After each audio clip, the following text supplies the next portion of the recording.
Buonanotte, Nifties. Welcome to Knittery Nicole. I am Nicole, and we are a crafting community. So grab your work in progress, also known as a whip, and let's get started on our 10-minute crafting break. I am setting a timer, and we are doing exactly 10 minutes tonight. I am working on my Perler fused bead kit, like holiday dog house, and I have decided to work on one of the walls for the gingerbread house tonight.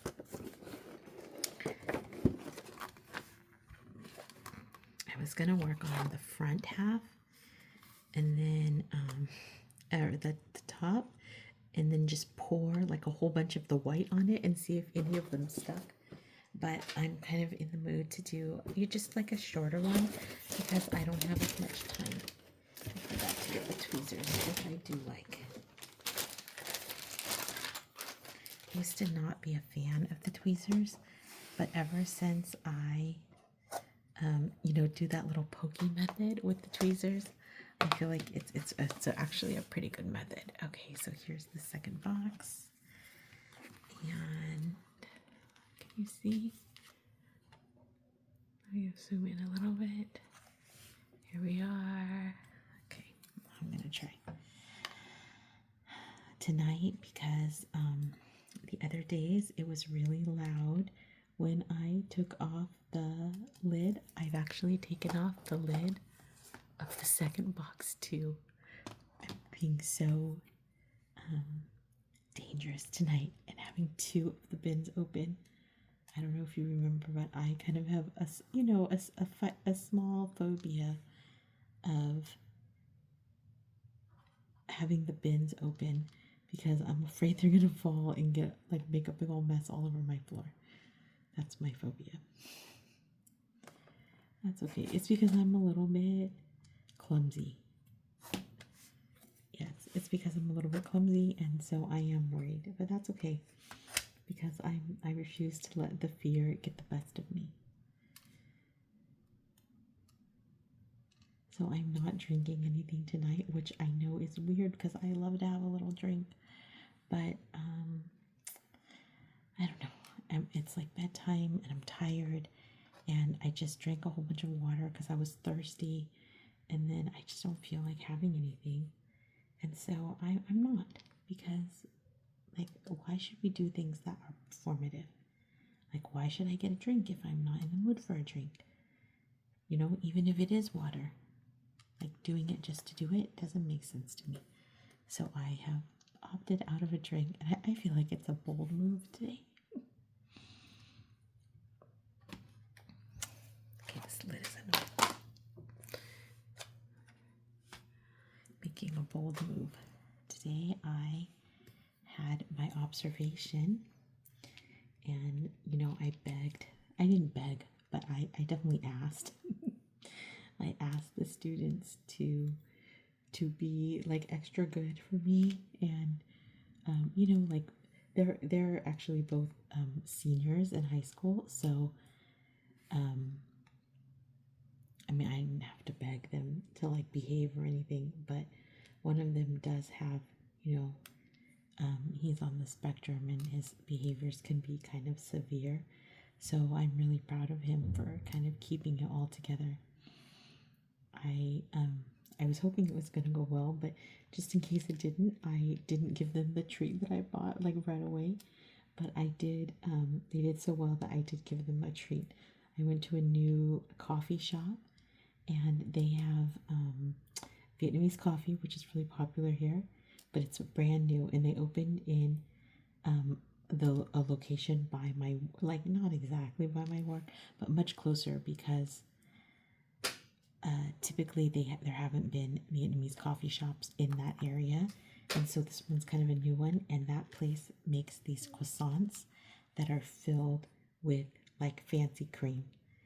And there were two boys that were there, and then my supervisor was gonna come, and then me. So then they had like a 4-pack, and I was like, I'm gonna get the 4-pack. But then, right when I was passing out the croissants, the student that has, more difficulty, he has a one-on-one aide, and the aide came, and that man is just, he's so nice. He's so nice. And so, of course, I had to offer him one. And then what happened? I didn't get any croissant for myself. But it's okay. I literally didn't need it. And I'm happy that everyone else was happy. So that's good. But I did drink a coffee from there, which is, I haven't been having outside coffee that much. And so it was a real treat. And that's part of the reason I was like, oh, I don't really need to have, a croissant because I had the coffee. At any rate, I am grateful that it did go pretty well, and my supervisor said that I did a good job, and she said that she was impressed with how I made the lesson like relevant for the boys and something that they could take with them for the future, because the boys, they're seniors, they're going to graduate. One of them is headed for college, but the other one is maybe not, but he's still gonna, be out there in the world.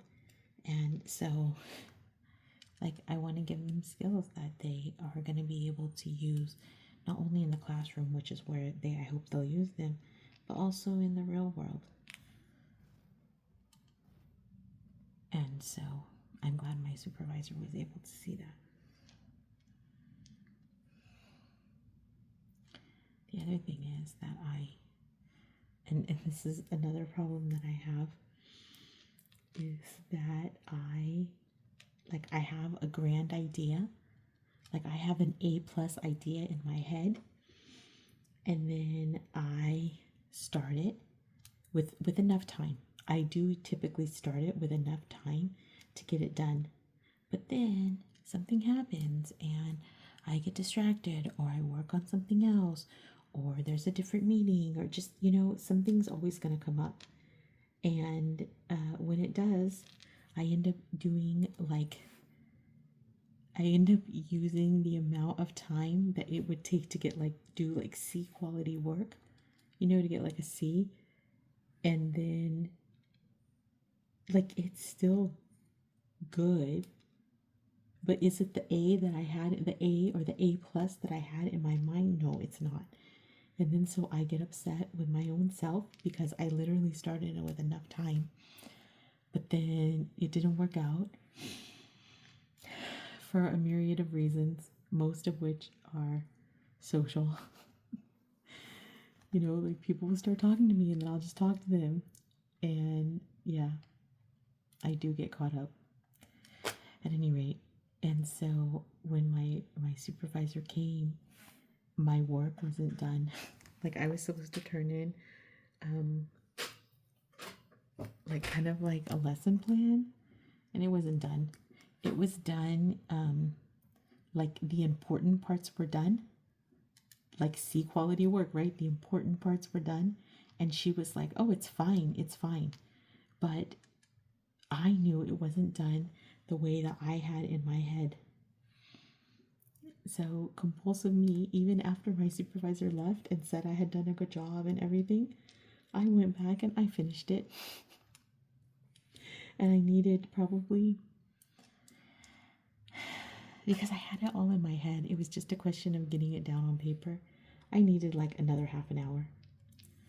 And had I not spent so much time with my students, in giving them excellent therapy, I could have I don't know, done something, moved something around, and then I would have had just the right amount of time. But instead, I did not.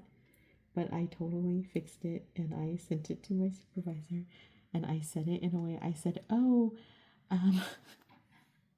thank you so much for coming. Here's a final version.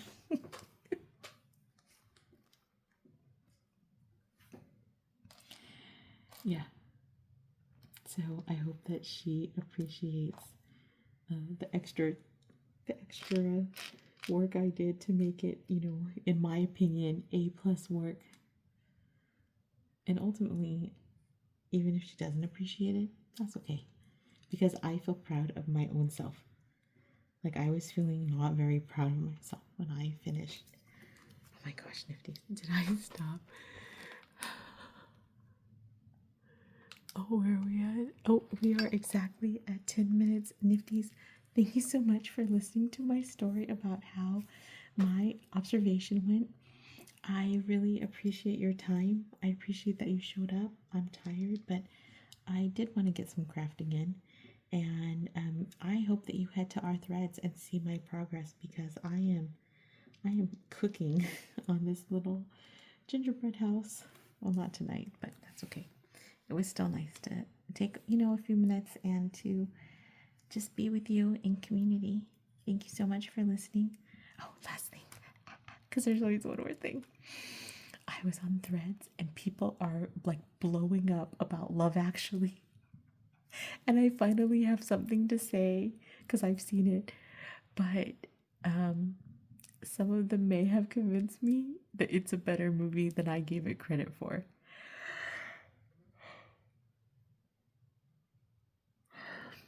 So I really would love to hear what you Nifties have to say because I feel like as Nifties, we have different kinds of brains than other people who are not Nifties, right? Who aren't into crafting, who aren't like willing to sit here and listen to me rattle on for 10 whole minutes. We are different than others.